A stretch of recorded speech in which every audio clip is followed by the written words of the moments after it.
Okay, so we're going to continue Perek Dalet, Perek Revi in Kohelet. Very important topic tonight. Remember, Kohelet, Salomon Melech, is an observer. He observes the ups and downs that people have in life, the various issues and problems that come up. And as he will tell us later on, as we've actually seen, En Chadash Tachat HaShamesh, there's nothing new under the sun.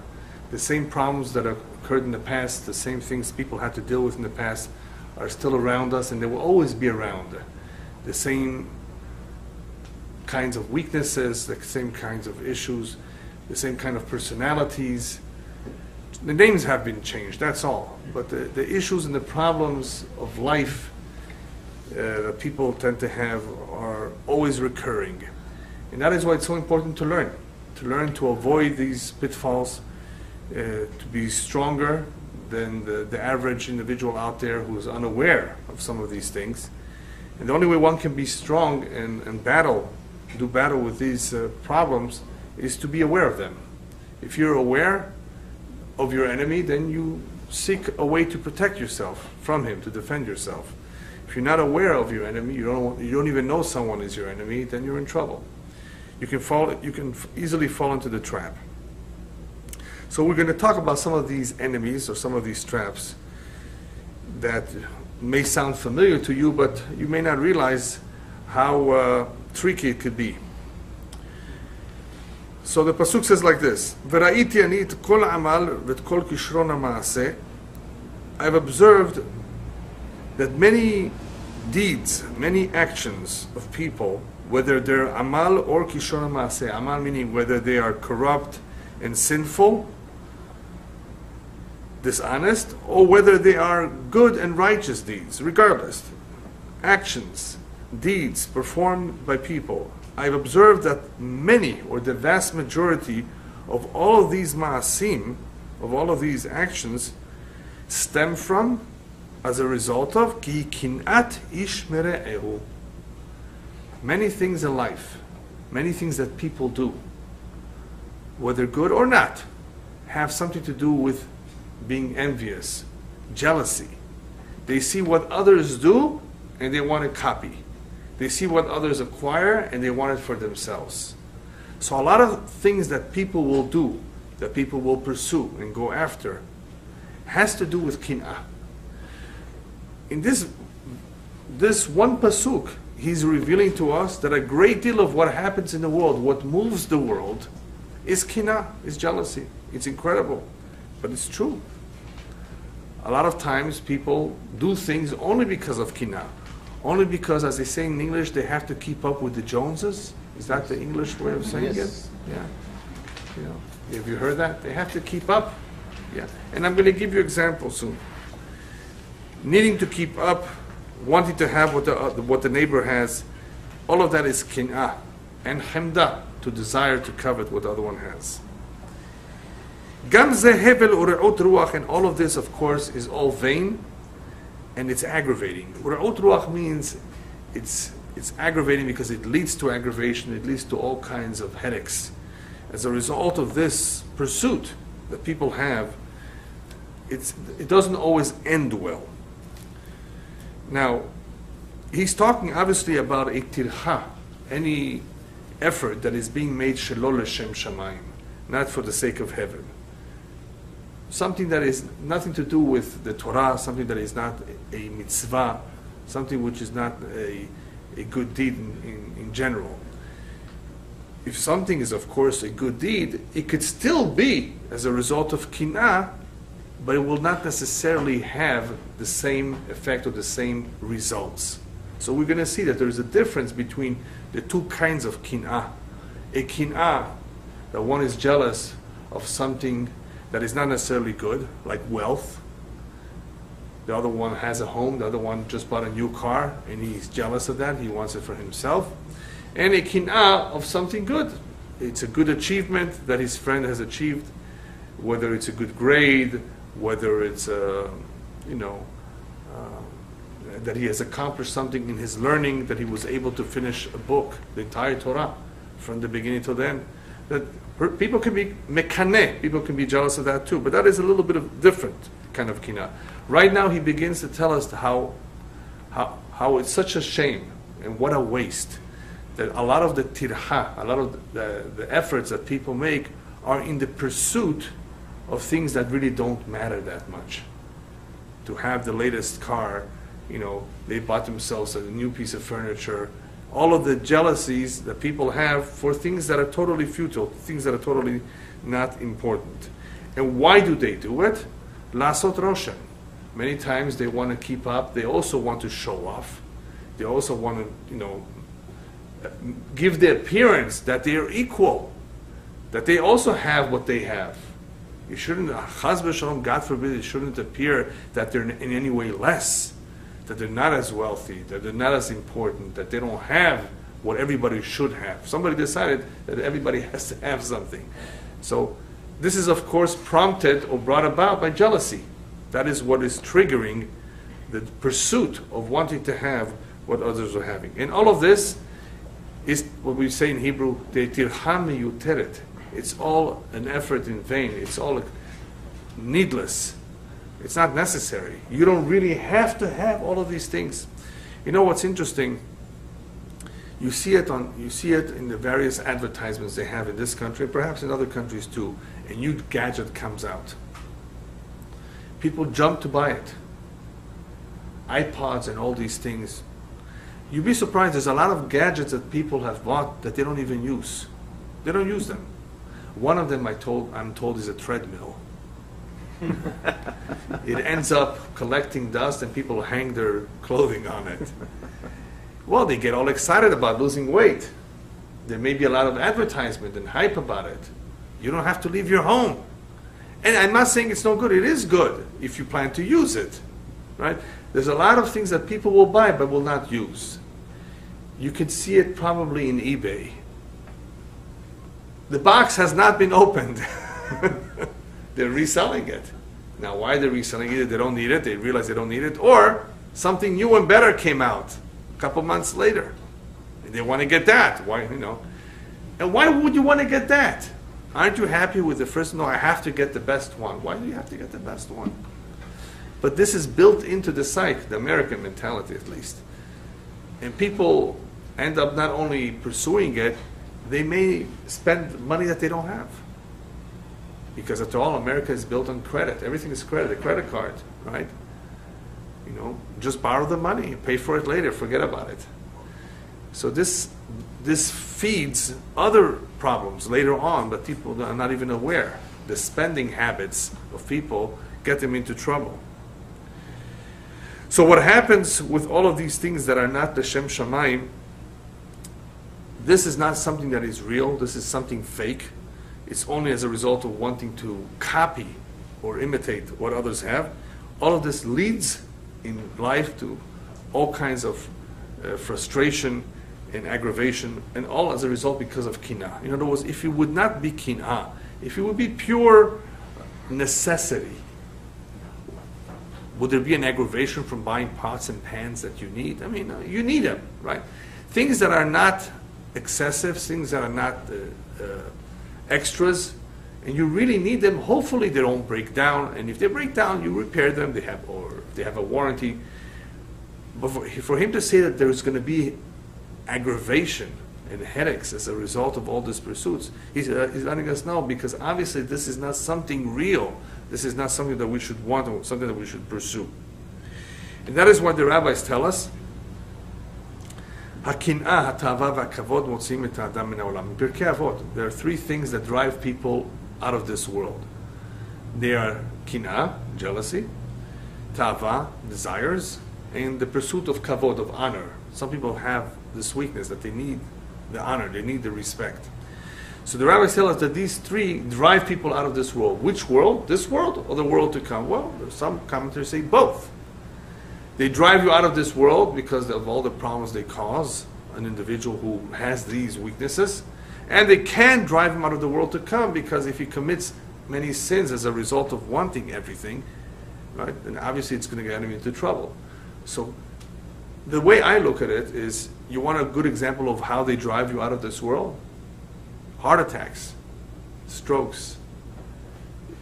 And another word for it is stress.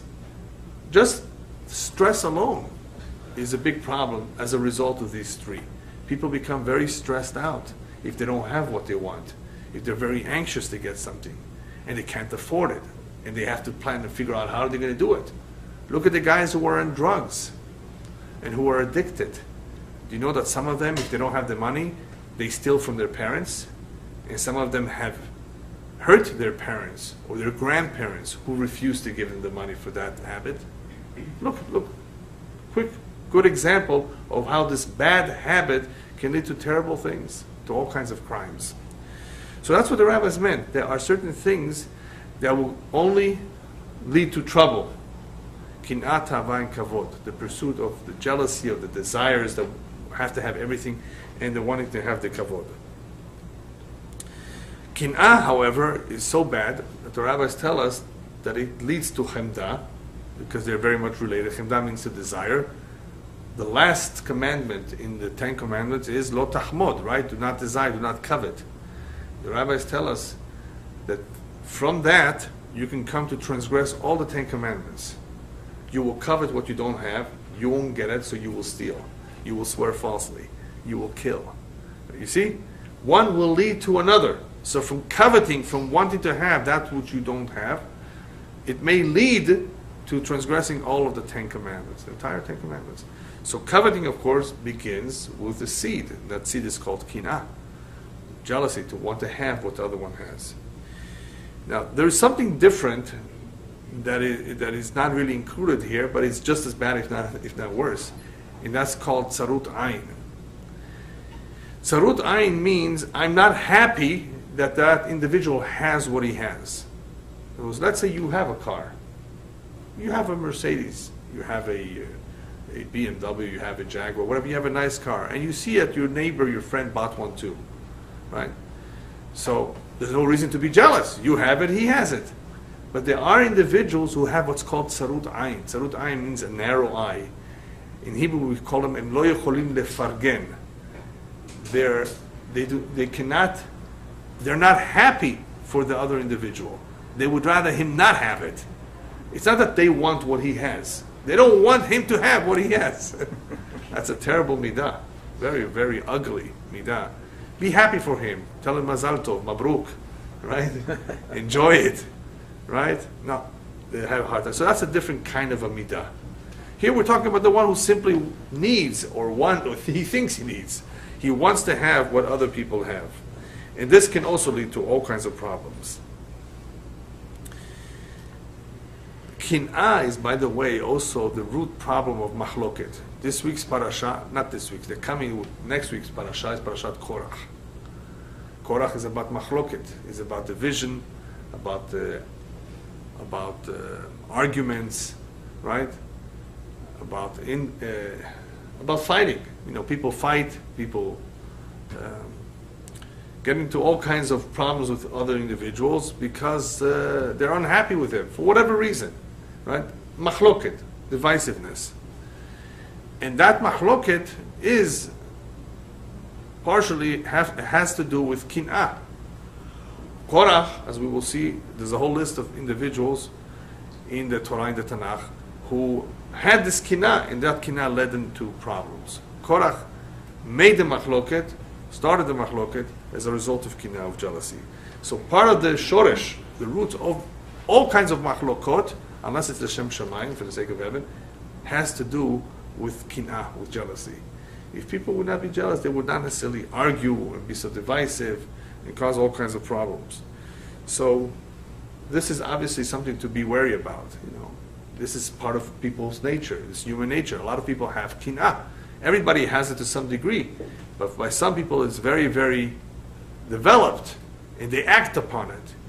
You see, it's one thing if a person has something but he doesn't act upon it. It's bad enough that he has it. And we're going to talk a little bit about what to do about it too. But if he doesn't act upon it, then at least he's in control of it.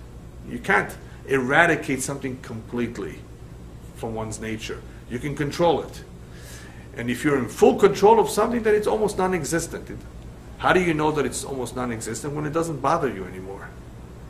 In other words, a person can reach a point where he's trained himself with the proper hashkafa, proper outlook at life, that these things don't matter. It doesn't mean he will never be. It doesn't mean he will not want. My father tells me that, he used to smoke a little bit, a few cigarettes, many, many years ago, and he stopped. He says that anytime he smells a good cigarette, he has this, little bit of an interest in it. Not that he's going to smoke it, but because he's able to recall from the very far past, distant past, that was tasty to him. But he doesn't act upon it. So it's always a little bit going to be there. But if you're strong enough, you're not going to act upon it.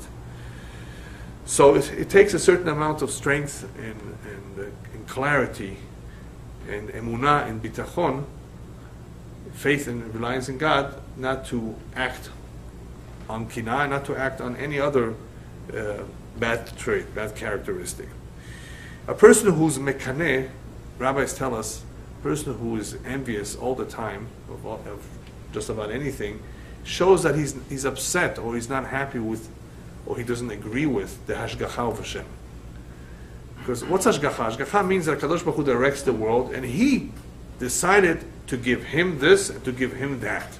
He decides how much to give and what to give. And basically, one who's mekaneh, I want to have, why don't I have it? It's not fair. He shows that he's upset or not happy or doesn't agree with Hashem's hashgacha. If we understood that Hashem knows what's best for everybody, and He knows who to give and how much to give, then of course we wouldn't be jealous. Our conclusion would be, obviously, it's not meant for me. If it's not meant to be, that's why I don't have it. But not everybody thinks like that.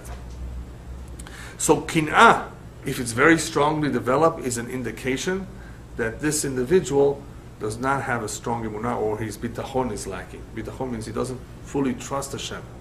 If he fully trusted, then he wouldn't have a problem. He wouldn't complain. He wouldn't be jealous. So that's already indicative of a deficient emunah bitachon. Like one rabbi once met up with a student he hasn't seen for many years. So how are things? Haven't seen you in a while. How's life?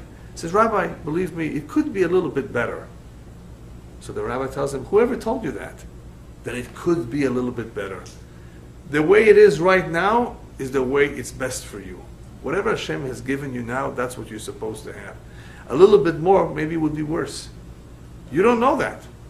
In other words, a person has to believe that what he has now, his present circumstances, that which is beyond his control, is what's best for him. I say that which is beyond his control because obviously if he has a rotten marriage, that's not what's best for him. That could be his fault. I'm saying that which is beyond his control. We cannot determine our income. We cannot decide every single expense to this penny. There are unexpected expenses too.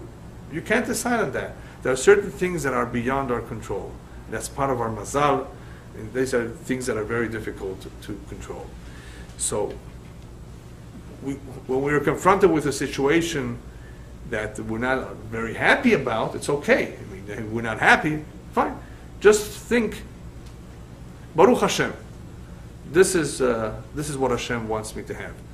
I met up with a lady a couple of weeks ago. She was crying, very, very sad, upset, and frustrated, going through a lot of pain. And obviously her issues to me were not big issues, but to her it was. So I said to her, you should be happy because you're rich. I said, she said, what, I'm rich? I said, yes. In Hebrew, you know what the word for rich is? Ashir. You know what Ashir stands for? Einayim, Shinayim, Yadayim, Raglayim. You, Baruch Hashem, have Einayim. You have eyes to see. You have your teeth. And you have your hands. And Baruch Hashem, you're walking. Some people don't have that. So you're rich. What are you complaining about? You don't think of that, right? So you're wealthy. So she smiled. Got her to smile a little bit. You see, sometimes don't think of how much you really, really have. But if we knew that, we'd be happy and we wouldn't complain. So Rabbi told him a good point. What you have is what Hashem wants you to have. He knows what's best for you. You have to believe in that. Okay, then where does the problem begin? Then why do people not understand that? It's not just a lack of learning, you should know. You know, there are people who will learn and people who will agree with all that I'm saying and still have a problem. Because there's something called in Hebrew lachatz chevrati, or in English peer pressure. What's peer pressure? Okay, you're going to get married, B'ezrat Hashem, in a b'sha'at tova, in a good hour, and you have a dilemma. How many people should you invite to your wedding?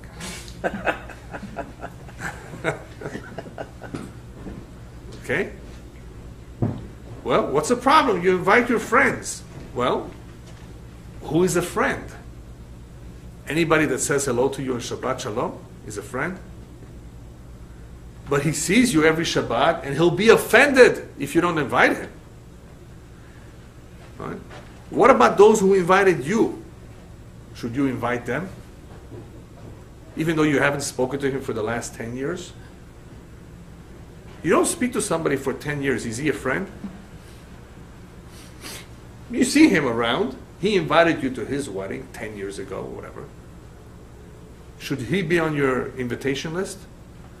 So let's say you are lenient. Okay, invite him, he invited me. And you have relatives, Baruch Hashem, and you do have some close friends, right? And you do have people that sit next to you in the synagogue. And before you realize it, you have 200 people. Okay, that's not. The problem is the other side also has about 200 people. That's already 400 or more. And you can't afford it. Well, you could if you served sardines or herring. The problem is you can't serve sardines and herring. You want to serve a good meal. Well, okay, you figure out I can afford the meal. But the problem is we have to have music. And to you, music means having a one-piece band, because today you can have a one-piece band. But the bride says, no, I have to have 8 or 10 instruments plus an Armenian singer. Yeah, exactly. How do you know? Yeah. Yeah. You see what the problem is here? Before you know it, we're talking about $75,000. Cappuccino machine. Right? You know what I'm talking about, right? All the things that people have in certain weddings in certain communities here. Where are you going to take that money from? Did you save it? And even if you have it, what a waste to feed a bunch of people who you haven't seen for a number of years, who barely say hello to you. What, you owe them a meal? They're going to forget about it the next day. They're going to go, why? And by the way, I tell people, when you write on the invitation there's no food, would they come? So they're not true friends anyway. They're only coming really for the food. Is that why you're going into debt?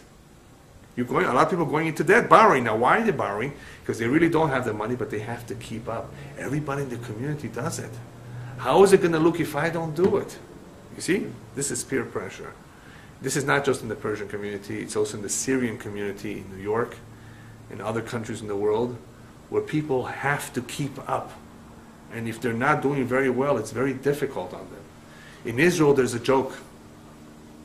When you hear the siren of an ambulance in Bnei Brak, it can only be one or two things. A woman giving birth or a father about to marry off his daughter. A father about to marry off his daughter, he got a heart attack. So the ambulance that's coming, it's either for a woman that just gave birth, Baruch Hashem, they have children in Bnei Brak, right? Not just cats and dogs, right? Or a father who just went through a heart attack because he's about to marry off his daughter. So when you hear a siren, it's either one of those two things. That's sad for a father once he sees his daughter. Yeah, all the expenses. Oh. All the expenses. The money that he has to borrow that he doesn't know when he's going to pay back. Yeah, it's true. There's a lot of stress, a lot of pressure in Israel. Because Israel, they don't make that much money there. The standard of living is low, somewhat. And they are pressured because they have to buy an apartment or rent. And what if they have 10 kids? You can't do it for all of them. So it builds up a lot of pressure. There's a lot of tension. In the home, you know what it does to the home when there's tension? So you can imagine the problems this causes. So what should you do? Well, one quick solution to all these marriages is the following story. There was an individual who was very wealthy, but he lost all his money. And people didn't know that he lost his money. People really still thought that he was well-to-do.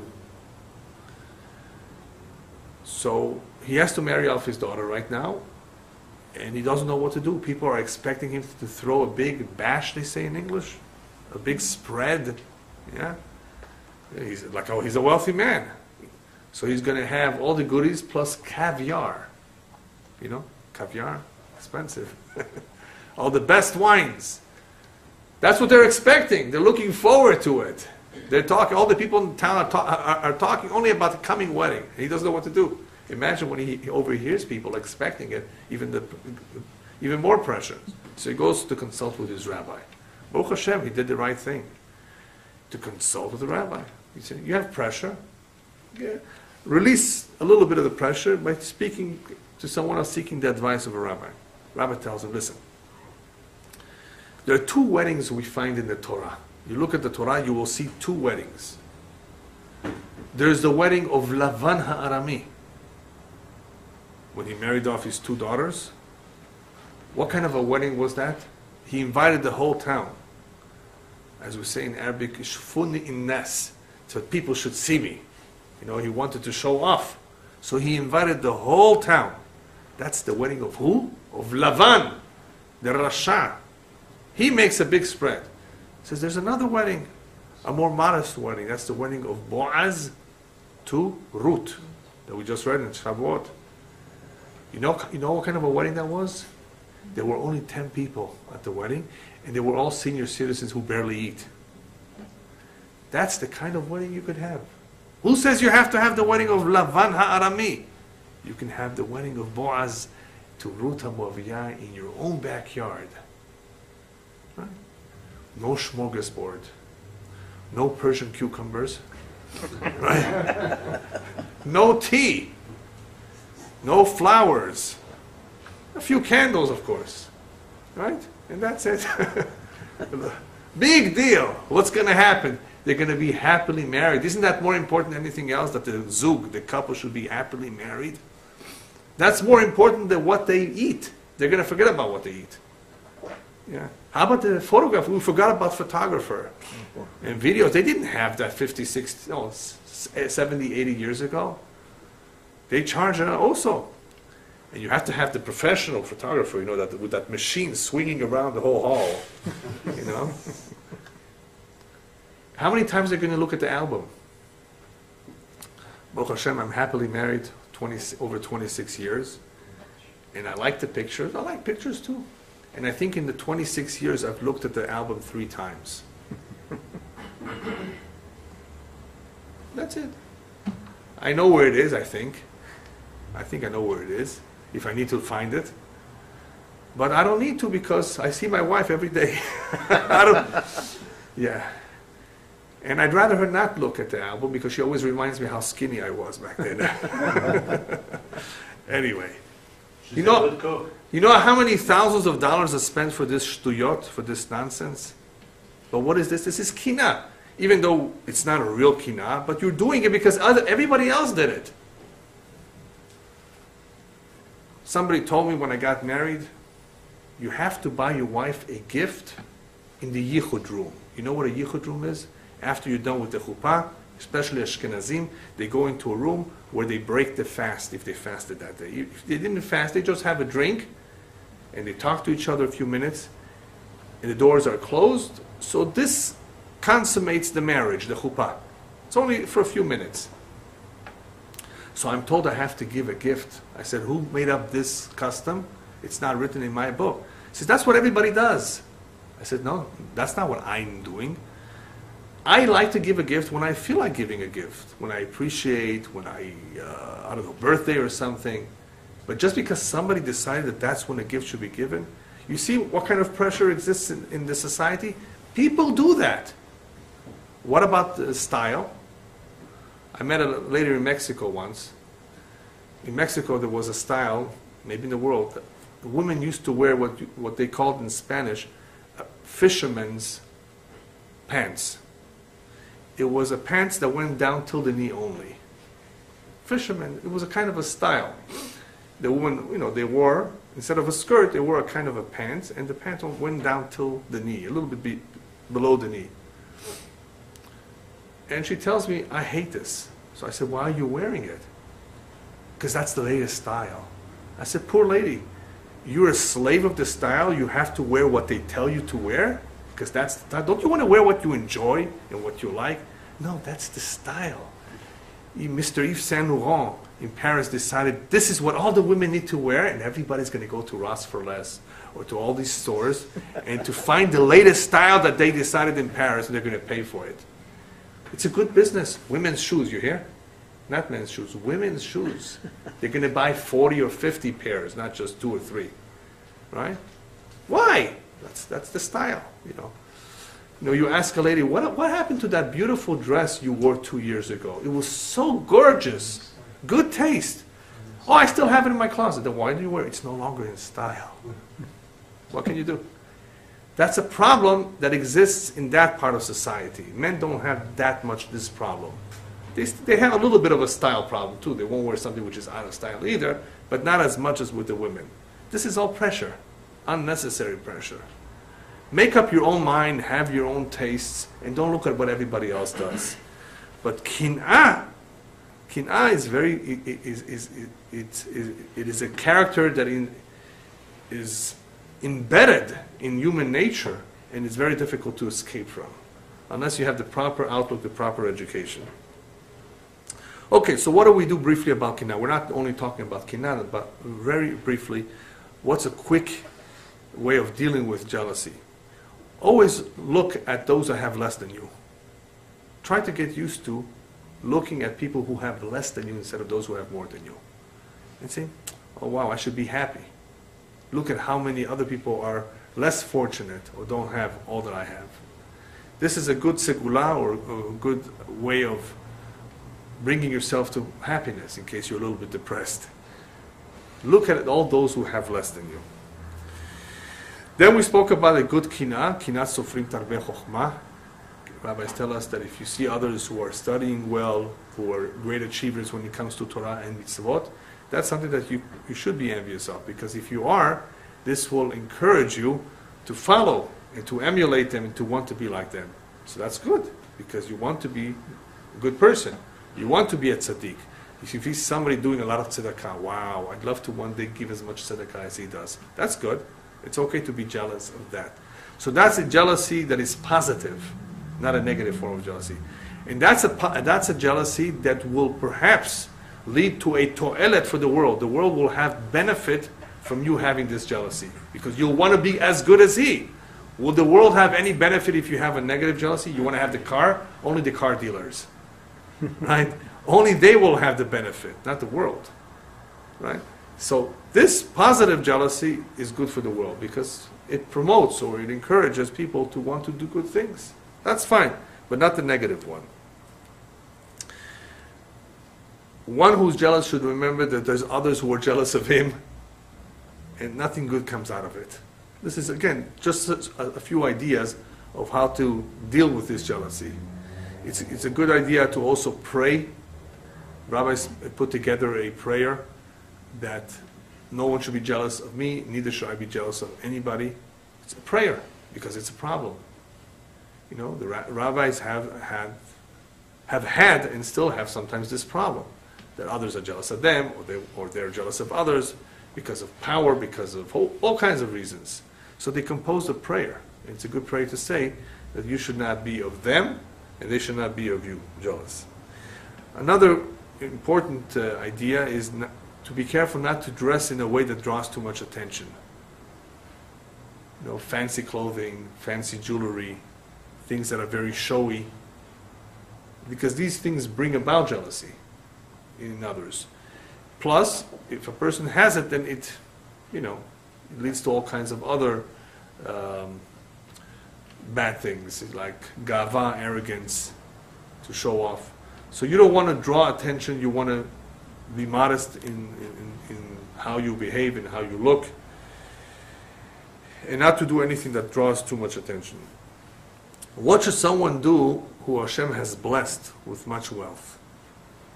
Hashem, what's his name, Warren Buffett? Yeah?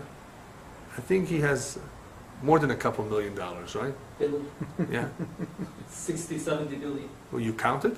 No, they put him in the fourth. Yeah. He's number 2. And he's actually a very modest person, I hear. But what should a person do who Hashem has blessed with a lot of wealth? And he doesn't want people to be jealous of him, right? What should he do? He should help people with that wealth. Share the wealth with others. Be gentle with them. People who are very wealthy tend not to be gentle with others, tend to be very haughty, arrogant. Use your wealth properly, share it with others, and be benachat with them. Be gentle with them. Treat them fairly, treat them gently. In this way, what will happen? The people will like you. And if people will like you, they won't be jealous of you. So that's what we want to get people to do. People to like you, and by liking you, they're not necessarily going to be jealous in a bad way. So this is good for everybody, but especially for one who has been blessed with a lot of money. How should he deal with it? You know, he doesn't want people's eyes looking at him, people thinking negatively of him. Share it, and be nice to them. Be generous, be kind, be gentle. This way people will like you. Before we go on to the next pasuk, I want to quote to you what the rabbis tell us about what happens to an individual who's jealous after he dies. Something incredible. As it is, we said before that during one's life, it leads to all kinds of problems. Upon one's death, you think it's over? Rabbis tell us, based on the pasuk in Mishlei, I think, that one's bones will rot if he was jealous throughout his life. One who is jealous, atzmotav nirkavim bakever. His bones, usually bones last for a long time. No, but the bones will also rot because of the jealousy. And one who was never jealous, his bones will always remain intact. In other words, it's a special zechut that the body will have, or at least the bones, to be preserved because he was never jealous. As opposed to the one who was, everything decomposes, everything will rot in the grave. Those who have a problem with this, with the jealousy, should just look at history. Look at the Jewish history, at the Torah, and there's a whole list of individuals who lost out in a big way because of the jealousy. And this is maybe just a partial list, but these are the ones that appear, I think, in the Midrash. Cain, remember, with his brother Hevel. Korach, next week's parasha. Bil'am. Doeg ha'adomi, Achitofel, Gehazi, Adoniyahu, Avshalom, which were children of David HaMelech, Oziyahu. All of these, what they have in common was kinah. Because of their kinah, they tried to get power. They tried to get power in illegal ways. They tried to get things that did not belong to them. They did things that were not right, and all of them because of kinah, jealousy. So the rabbis tell us a very important rule. If you want what others have for yourself, in the end what will happen is not only will you not get it, you will also lose what you had to begin with. In other words, not only will you not get what your eyes coveted, you will also lose whatever you started off with. That's why it's not a good idea to dream or to plan or to think too much about what other people have. It's just to be happy with what Hashem has sent us. Okay, next pasuk. Haksil chovek et yadav ve'ochel et besaro. Then you have a fool. He's going to talk about two kinds of fools now.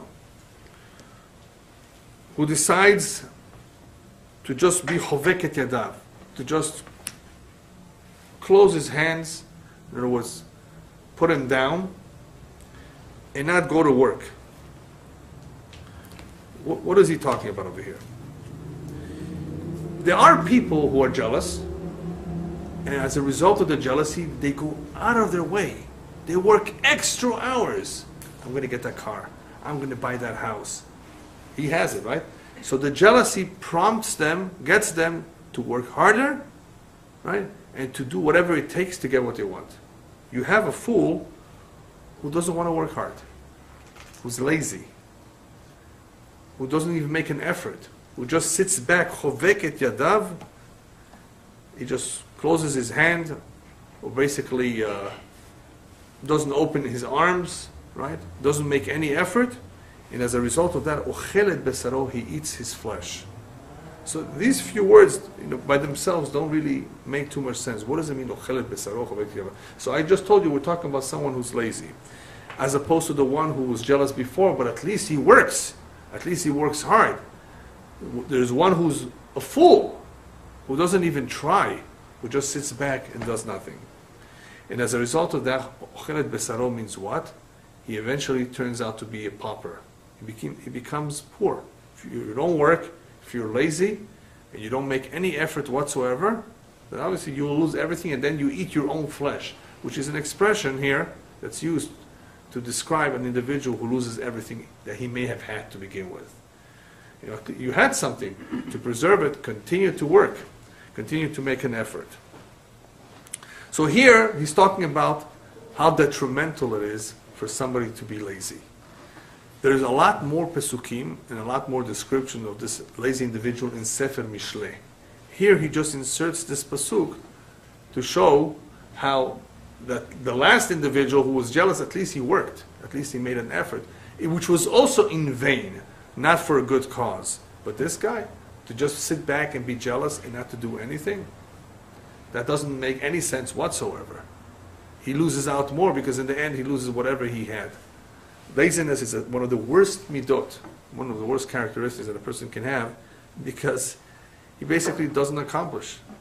He basically doesn't provide for his family. He basically doesn't do anything. It's a very, very bad midah. Yes, you can ask something. Why would he be jealous if he's lazy? He just sits back. He's jealous at others who are doing well. And that's why he calls him exil. Then don't be a fool. Get up and do something at least.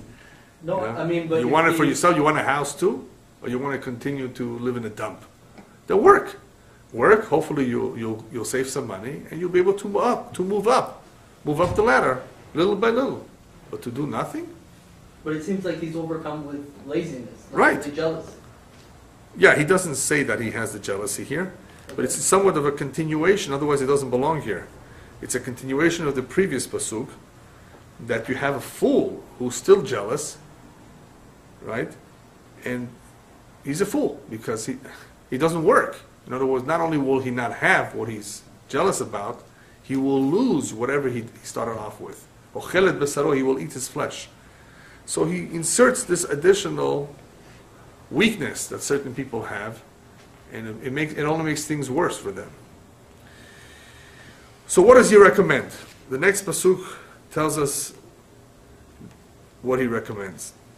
Tov meloch chaf nachat meloch ofnaim amal u'reut ruach. One is better off having just a little bit, meloch kaf, like a spoonful of nachat, but he has accomplished or achieved that meloch kaf with nachat, with ease, and he's calm. He doesn't have worries and headaches, right? So a little bit, but with nachat, is better than meloch ofnaim, than having lots, but with amal u'reut ruach. In other words, to be able to get the hofnaim, the double portion, the double salary, a person has had to do amal. Amal means things that are not correct, things that are dishonest, things that are sinful. Plus, so much re'ut ruach, so much aggravation, so much frustration, so much trouble as a result of pursuing the meloch hofnaim. You're better off earning less, but peacefully, quietly, as long as, of course, you can pay the bills, That's better. That's a better lifestyle than trying to have more. But to have more, it involves headaches. As we say in Arabic, wajaras. Right? Headaches, trouble, problems, lawsuits, issues, neighbors, competition. Who needs it? If you can do the same with less, in other words, if you can have a peaceful life with less, then do so. That's always advisable. Yeah. There's a cute, very cute story that I've told years ago. They say it's about a president of the United States who visited Miami. And he saw a fisherman taking a nap, his siesta.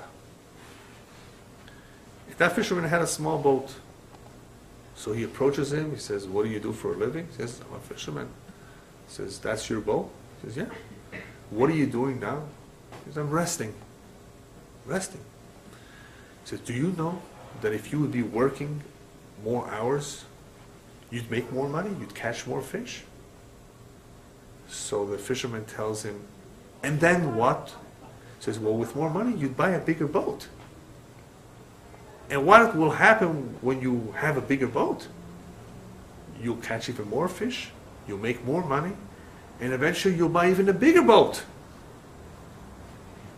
And after that, the fisherman asks him, after that, you'll buy the biggest boat that they make.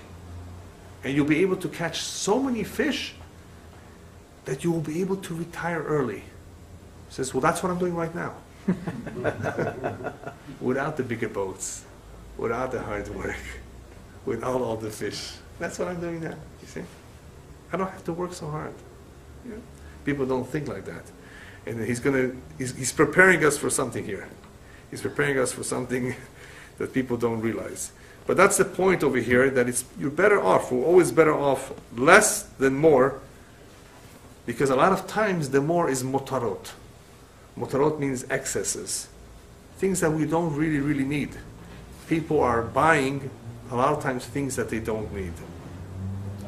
They would be better off having a simpler lifestyle and having sheket and menucha, peace of mind and harmony. And not having to worry, not having to have anxieties. But remember what started all of this? The kin'ah. To keep up, the pressure, the wanting more, the desire, right? He has it, I have to keep up. Of course, it's normal. You have to have, after you own a house here, you know that you need to have a house in Palm Springs. Did you know that? That's the latest thing too. If you don't, Baruch Hashem, you're okay. If you don't know about that. Yeah? Yeah. What about after the house in Palm Springs, you have to have your own yacht, and then your own private plane. Yeah, I mean, you don't stop. Rabbi tells whoever has $1 million wants $2 million. But you already have 1 million. Yeah? But that's nature. So unless you, of course, know how to control yourself, and that's what he's telling us, it's better to not go after that if you don't really need it. It's a motarot. And most of the time, a lot of these things are motarot, extras, excesses. And just have the less, and you'll be happier. Okay. Now we've come to the second fool.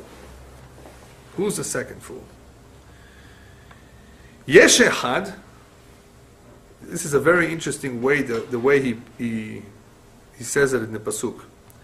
He's talking about a fool. Yesh echad, there's an individual, ve'en sheni. He's all by himself without a second. Without a partner, without somebody next to him. Gam ben va'ach en lo. He has no son and no brother. Ve'en ketz lechol amalo. And there's no end in sight to all the hard work that he puts in. He's a workaholic. Gam eino lo tizba osher. He's never satisfied with all the money that he makes. He always wants more. Ulmi na'amel. And he doesn't even ask, why does he work so hard?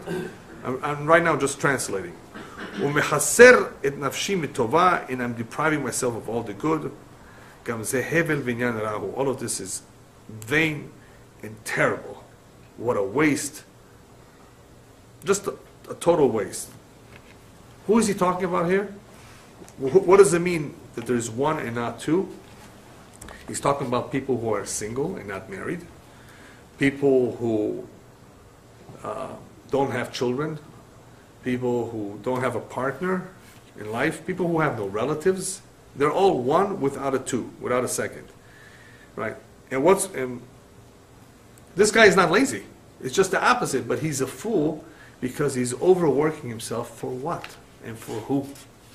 For who? There's nobody. You have no children and there's no wife. It's all for yourself. He's also talking about the one who's stingy. This pasuk includes the one who's a chasis. Right? Stingy. Right? Doesn't want to share his wealth with others. Right? And he's talking about an individual who doesn't want to get married or who doesn't have anybody to inherit him. Then why work so hard? Did you stop and think why you're working so hard? And that's what he means over here. He does not stop to think.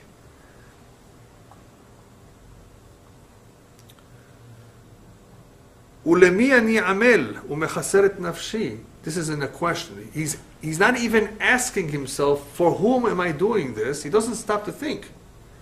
He doesn't stop and ask himself, from whom am I working so hard and depriving myself of all the tovah that I should be able to pray on time and do more tzedakah. He doesn't ask himself, why doesn't he do this and he does that?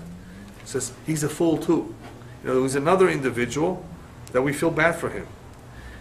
Now, indirectly here he's pointing out to how bad, to how unfortunate are those individuals who are by themselves.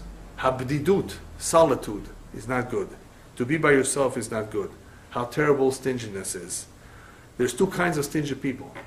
One who's stingy for himself and for others. One who's just stingy for others. The worst one is one who doesn't even enjoy it himself. Right? Regardless, he says, it's terrible. The Midrash brings down here a story of an individual by the name of Gabini ben Cherson. Gabini ben Cherson was a very wealthy man. He was blind in one eye. He had no children. And when his father passed away, who happened to be even more wealthy than he was, he asked his mother to show him all the wealth that his father left him. So she took him to a pile, literally a pile, a big pile of gold coins. It was so big, the Midrash says, that when he stood on one side and his mother stood on the other side, they couldn't see each other. That's how big the pile was. Soon after, he died too. And who took the money? Belshazzar, the king, the new king of Babylonia. So the Midrash says, isn't this hevel ureut ruach? Isn't this a total waste? That all the money, all the hard work was taken over by the king. In this case, in this country, you can think about it in different ways. The IRS, the state, the federal government, they got to take all the money. He didn't do anything with it. No tzedakah, didn't donate it for schools or yeshivot or for people in need. Chaval. He could have done so many good things, good deeds that would accompany him upstairs. That would be mitzvot, right? Maasim tovim. Nah, he didn't think of it. He didn't stop to think about it. A whole day and night, that's all he was thinking about. Money, money, money, money, more money, more. But you have nobody. We're talking about the had ve'en sheni. Gam ben ve'achen lo. There's no even son or brother. Of all people, he should be the one to stop and think. Others at least, well, they figured, they have a family.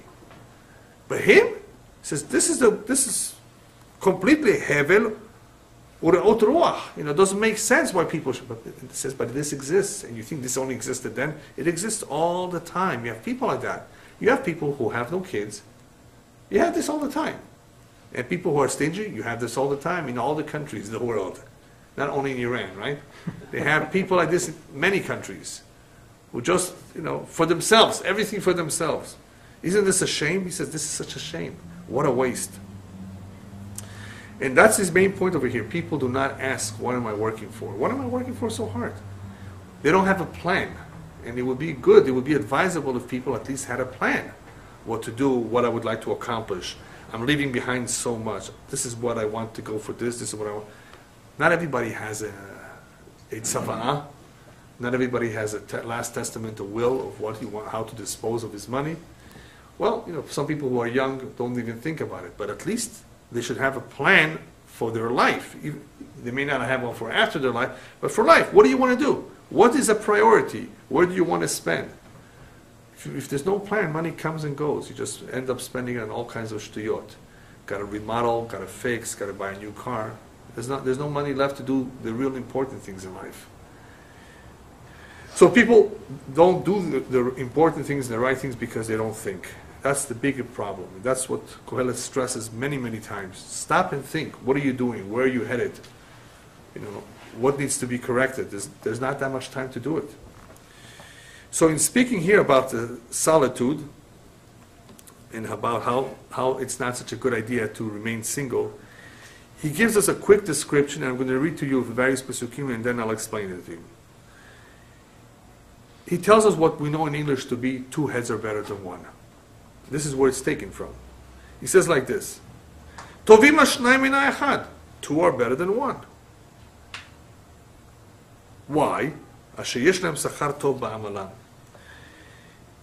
If we're talking about marriage, then the two, when they get together, they will be rewarded, hopefully, for their getting for getting together, because at least if they have a child, all their hard work will go to him. At least there will be a continuation from them. In other words, there will be sachar tov ba'amalam, working together. Hopefully it will produce something, whether it's a partnership, the two will work better than if one works by himself. And if it's a husband and wife, the reward will be that hopefully there will be a continuation. And if you have two and one falls, one can always help the other one. If you fall by yourself, who's going to pick you up? If you have two, one can help the other. If one falls by himself, who's there to pick him up? So he's describing various advantages of being with someone than being by yourself. Imagine, by the way, I just thought of it, somebody living by himself and he's already a senior citizen, he's an old person, and he dies. Haven't you heard of stories that people were found several months after they passed away on their couch? Nobody knew they died. There was nobody with them. There's no kids that came to visit them. I'm sure you heard of these kind of stories. Maybe not a few months, but a couple days, a couple weeks. Bodies decomposing on the couch, watching TV. Yeah, they found a skeleton watching TV one time. A skeleton watching TV. The TV was still open. Yeah. Anyway, it's unfortunate. It's really, it's a shame. They have nobody in their life. So you see the advantages of having somebody else. Two people in a bed, if it's cold, one warms the other. But if one is by himself, how he will get the warmth? Just the physics, the chemistry of two people brings warmth. And if somebody attacks the one, if you have two, two will stand up against one. So if you only have one, he's helpless against others. If there's two, he has more help. Which I'll explain soon. This means that if you have three, three are even better than two. So before we just get to that last point, let's review a little bit what he said over here. That two are better than one. He's talking about marriage, he's talking about partnership. He also means in the study of Torah. In the study of Torah, when people learn together with other people, there's more clarity. People understand it. Rabbis tell us, "O chavruta o mituta." I'm always better off learning with a chavruta than learning by myself, because if I make a mistake, who's going to correct me? There's questions and answers. So Torah is built on chavruta. In other words, it's very difficult now. Of course, if you're at home, you can still learn and you can review material, and it's better than not doing anything. But learning is always, always more beneficial if it's done in a group, or if it's done with a teacher, or if it's done at least with another individual who studies with you, who's on a similar level to you, that he will correct you or you will correct him, and the halacha, or the ma'amar, the commentary, or whatever it is that you're learning will come out with more clarity. Two people, one seeks the advice of another. Friendship is great. If you have a friend that you can trust, you can seek his advice. He will criticize you and you will easily accept his criticism because it's your friend. You see how friendship is so important? Rabbis tell us, acquire a friend. Go out of your way to have somebody that you can really, really trust and feel 100% with, that you can reveal to him everything that's on your mind. Most people don't have that. It's a beautiful thing to have a very close friend. Because again, it brings strength to the individual. You're not by yourself, by yourself you're weak. When you have somebody else in your life, you're stronger. So in many, many ways, having somebody else in your life will always be beneficial. The last point, however, that I just want to elaborate just a little bit more is something called love. You can't love just yourself. Love is such a beautiful thing. Love is very powerful. They say love is blind. When you really are in love, it's blind because, and you'll see why in a moment why it's blind. True love is blind. True love is something very, very special. True love is something that we should want to have in our life. And true love can come about through friendship, but more importantly, it should come about through marriage, because obviously there is a mitzvah of procreating, there is the need to, each one complements each other, the male and the female. So marriage is extremely important, and therefore it's a priority in Judaism. It's a very, very important part of a Jew's life. He cannot ignore it. He has to do whatever he can to enter a relationship, a serious relationship, not just living with someone like many people are doing today. Now, in order to preserve this love, in order for this love to always be strong, there is one piece of advice that I think is one of the most important pieces of advice that is actually mentioned in Mishlei. Kohelet, Shlomo Melech tells us this in Mishlei. And he says like this, Mechase pesha mevakesh ahava, v'shoneh bedavar mafrid aluf. Mechase pesha means one who covers the faults. It indicates or it demonstrates that he wants the relationship. What does it mean? People make mistakes. A husband made a mistake, a wife made a mistake. If we cover up the fault and we don't talk about it time and time over and over again, we don't point to it, we don't talk about it, we're covering it up, we're blind to it, that is an indication. Why are we covering it up? Because mevakesh ahava. It's because we want the relationship, we want the love, we want it to be there. But v'shoneh bedavar mafrid aluf.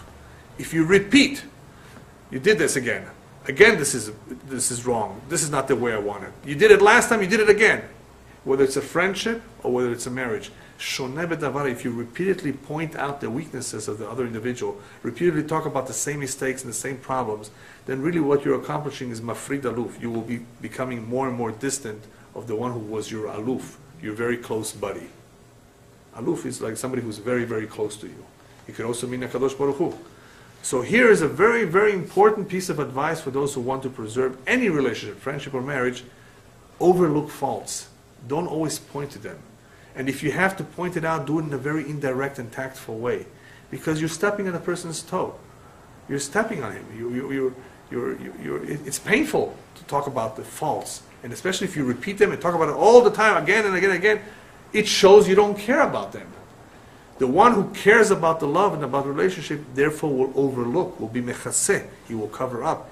He will therefore be blind. I don't see any faults. It's just fine. You won't make a big deal or big fuss about it.